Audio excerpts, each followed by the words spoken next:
Alors bonsoir à tous et bienvenue dans cette nouvelle vidéo pour la fin de l'attaque du mutant.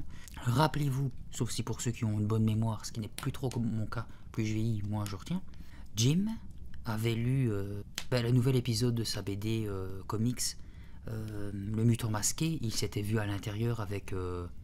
Ah non, il s'était pas vu, enfin je sais plus, peu importe s'il s'était vu ou pas, mais il avait remarqué qu'il y avait l'homme éclair qui était emprisonné dans l'immeuble du mutant masqué et que celui-ci disait que seul le garçon pouvait aller le sauver. Jim a été dans l'immeuble, il a découvert l'homme éclair, il l'a libéré, ils ont bravé quelques pièges et ils sont maintenant en face du mutant masqué qui n'est pas très content d'avoir été repéré, et donc du coup il va s'en prendre non pas à l'homme éclair mais directement à Jim. Et on s'en était resté là. Donc, comment va se terminer l'histoire? Je ne pense pas qu'il va arriver quelque chose de malheur à Jim, bien que j'ai déjà lu des histoires de chair de poule où tout ne se termine pas forcément bien. Enfin, en général, les livres ne se terminent pas forcément bien dans le sens que ça se termine, mais il y a un petit contre-coup de l'histoire pour dire « Ah, il y a une suite » ou ils sont quand même toujours dans le brin. Alors, comme d'habitude, installez-vous confortablement pour la fin du livre. J'espère que cette vidéo vous plaira. Si c'est le cas, vous savez quoi faire. Sur ce, je vous souhaite une bonne écoute. Comme il approchait, je me reculai vivement. Son poing était levé dans ma direction, tandis que ses yeux me fixaient méchamment. Mon cœur battait très fort. Je cherchais vainement un endroit par où m'enfuir. Mais impossible. La seule porte se trouvait derrière lui. Je mis mon bras devant mon visage dans un geste désespéré pour me protéger, lorsque soudain il y eut un courant d'air. L'homme éclair s'était placé entre nous deux et stoppa le mutant d'un geste. « Si tu veux le garçon, il faudra me détruire en premier, déclara-t-il. »« Pas de problème, répondit doucement le mutant masqué. Mais son expression changea lorsque l'homme éclair commença à tourner autour de lui. Vite, de plus en plus vite, se transformant en une tornade bleue et rouge. Il exécutait son plan. Le dos au mur, je regardais cette étrange bataille. L'homme éclair tournait, et un vent puissant se mit à souffler dans la pièce. Les rideaux commencèrent à s'envoler. Un vase se brisa. Les tableaux se décrochaient des murs. M'agrippant à un lourd fauteuil, j'exultais. Oui, vas-y, ça marche. Ma joie fut de courte durée. Le mutant masqué leva une jambe, un croche-pied. Il faisait un croche-pied, et l'homme éclair tomba lourdement, face contre terre. Il tressaillit une ou deux fois, puis resta immobile, assommé par son incroyable vitesse. Le vent se calma, les rideaux reprirent leur place. Le mutant masqué, main à la ceinture, dominait le super-héros tombé de toute sa stature. « Et maintenant, c'est l'heure de dîner !» ricana-t-il. Toujours accroché au fauteuil, je vis avec terreur le mutant masqué se transformer à nouveau. Son visage sembla flotter. Son corps rapetissa et il s'avança, posant ses mains sur le sol. Il avait pris l'apparence d'un léopard. Et ce léopard, avec un rugissement féroce, s'apprêtait à m'attaquer. « Réveillez-vous, homme éclair, réveillez-vous, m'époumonnai-je. » Celui-ci, à mon grand soulagement, semblait reprendre connaissance. Il secouait sa tête comme pour mieux se réveiller, lorsque l'horrible animal bondit sur lui, et, d'un coup de griffe, lui arracha son masque. L'homme éclair, dans un dernier effort, se dégagea du léopard et se rua vers la porte, le visage rayé de 4 balafres. « Je ne peux plus rien faire pour l'instant, me cria-t-il. Maintenant tu dois te défendre seul, mon garçon. » « Non, attendez, criai-je à mon tour. Mais l'homme éclair n'entendait plus rien. Il avait disparu et la porte claqua derrière lui. Rapidement, le léopard changea d'apparence. Le mutant masqué apparut à nouveau. « Oui, c'est vrai, maintenant tu es seul, » me dit-il avec un sourire froid et plein de cruauté. Le mutant masqué s'avançait lentement vers moi.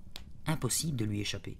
Je n'étais pas assez rapide pour m'esquiver par la porte comme l'avait fait l'homme éclair. L'homme éclair. Ce n'était pas l'homme éclair qu'il aurait dû s'appeler, mais le trouillard éclair. Comment avait-il pu me planter là et ne penser qu'à sauver sa peau? Il savait bien que je ne pouvais ni m'enfuir ni me battre. Que pouvais-je faire? Le mutant masqué, debout au milieu de la pièce, jouissait de ma frayeur. Il était si sûr de sa victoire. « Quels sont tes pouvoirs ?» me demanda-t-il dans un ricanement. La question me surprit. « Quels sont tes pouvoirs ?» répéta-t-il impatiemment. « Tu peux te rétrécir à volonté? Ou bien tu te changes en flamme, à moins que tu ne sois magnétique ?»« Je n'ai aucun pouvoir, murmurai-je, dépité. Aucun. » Le mutant masqué se mit à rire. « Oh, tu ne veux rien me dire ?» À ta guise. Son sourire disparut. Son regard devint sombre et cruel. « Je voulais simplement te faciliter les choses, te détruire de la façon la plus simple. » Pendant qu'il me parlait, j'observais sur une étagère à mes côtés une sorte de grosse pierre lisse, décorative sans doute. Je me demandais si elle ne ferait pas une arme acceptable. « Alors c'est là qu'on se dit adios », menaça le mutant en s'avançant vers moi. D'un geste vif, je saisis alors la grosse pierre. Elle était très lourde. Je la lançai de toutes mes forces à la tête du mutant et le manquai. « Bel essai !» s'exclama-t-il, moqueur. Je me plaquai contre le mur, plus rien ne pouvait me sauver. Je tentai de l'esquiver, mais le mutant masqué était trop rapide pour moi. Ses mains puissantes me saisirent, et il m'éleva du sol. Haut, haut, de plus en plus haut. Je compris qu'il agissait sur ses molécules pour étirer ses bras. Je me débattis, mais il était le plus fort. Haut, toujours plus haut, je dépassai le lustre jusqu'à ce que ma tête touche le plafond, des mètres et des mètres au-dessus du sol. « Bon atterrissage !» me souhaita-t-il, se préparant à me lâcher.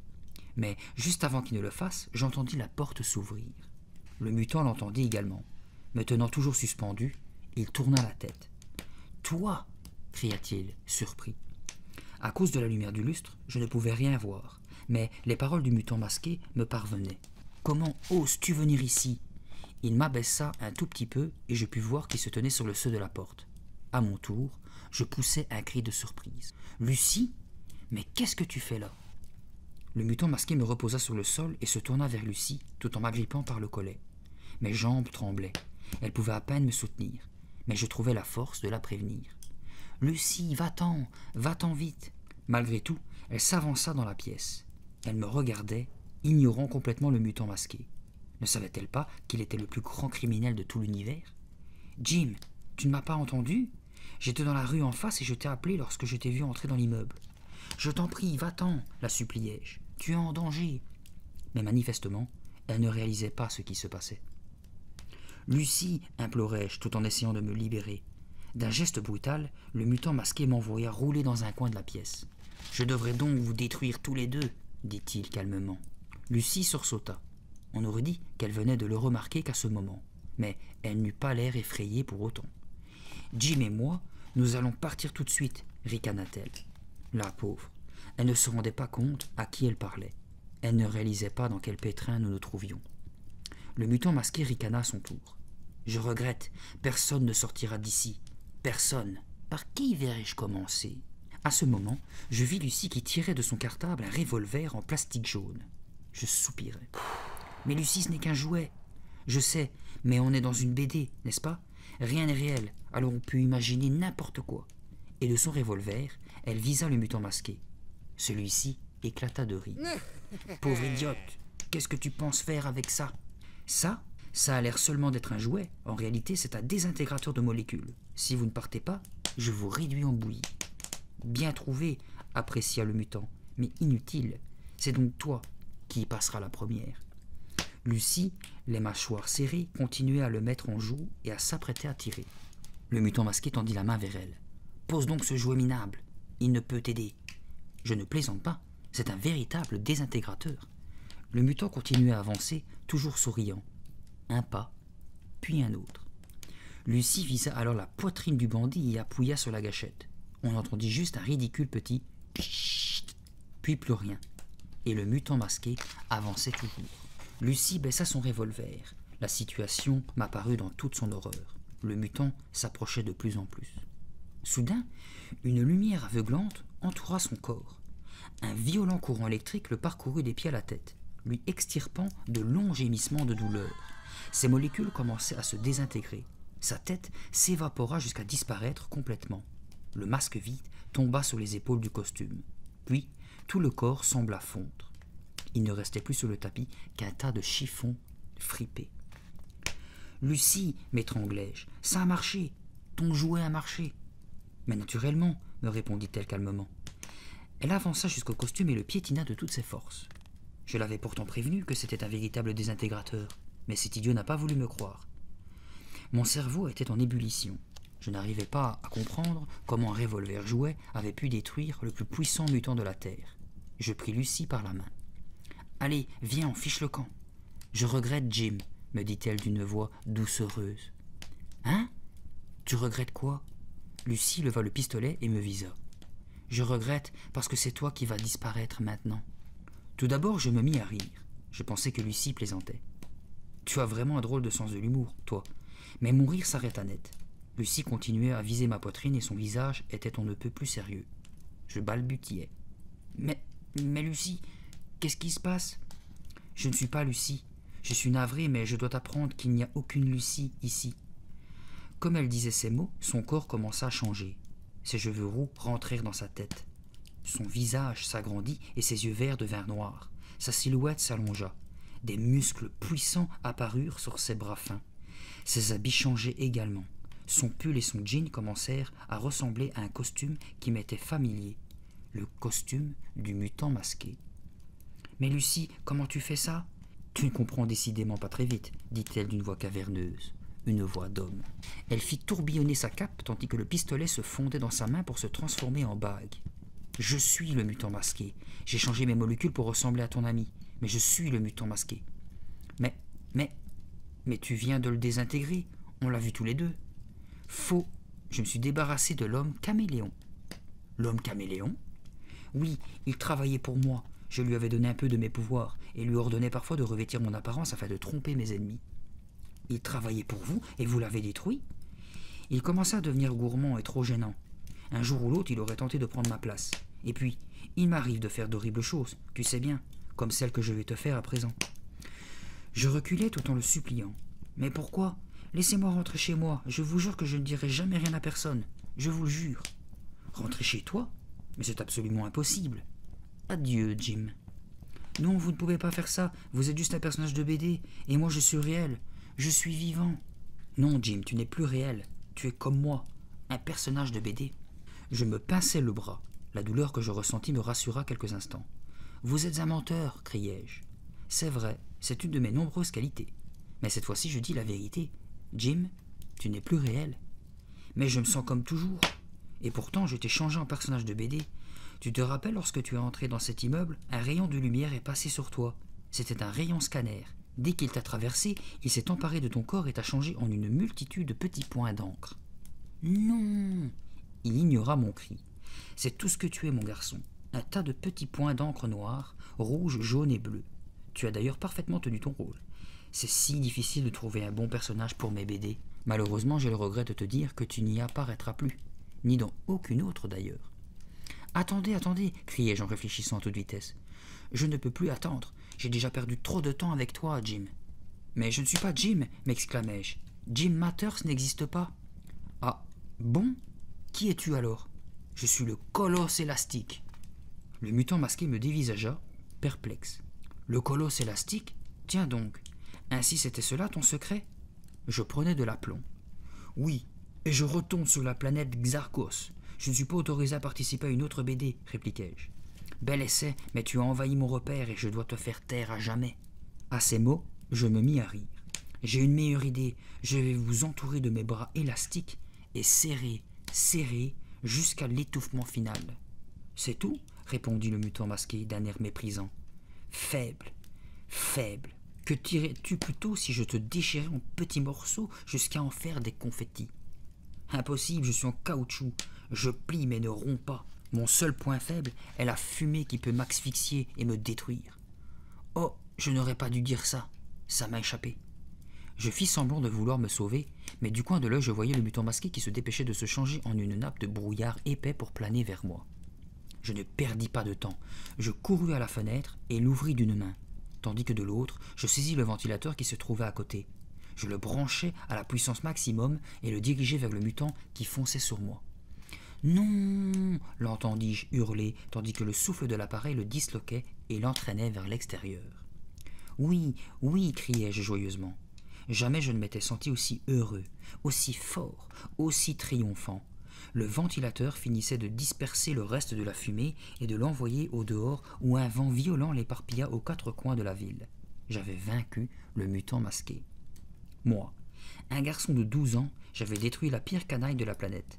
D'après les lectures que j'avais faites, je savais que le mutant pouvait changer ses molécules en n'importe quoi de solide et revenir ensuite à son état habituel. Mais moi, Je l'avais fait se changer en gaz, et pour récupérer toutes ces molécules, maintenant, il allait avoir un sacré boulot. Jamais il n'arriverait à se renformer. « Jim, tu es vraiment génial », me dis-je en sautant et en dansant de joie. C'était incroyable que cette fripouille ait pu croire que j'étais le colosse élastique. J'avais tout inventé de A à Z. Et maintenant, j'étais libre. Libre et vivant. J'avais tellement hâte de revenir à la maison que le trajet en bus me sembla durer des heures. Enfin, j'arrivais. En entrant, j'aperçus aussitôt l'enveloppe brune sur la petite table du couloir, la nouvelle édition du Mutant Masqué. Mais je m'en fichais pas mal. J'étais si heureux d'être de retour. Je proposais même à Colline de faire une partie de frisbee. Elle n'en revenait pas. Jamais auparavant je ne jouais avec elle. Mais aujourd'hui, je voulais seulement être heureux et célébrer le fait d'être en vie. Au bout d'une demi-heure de jeu, je proposais.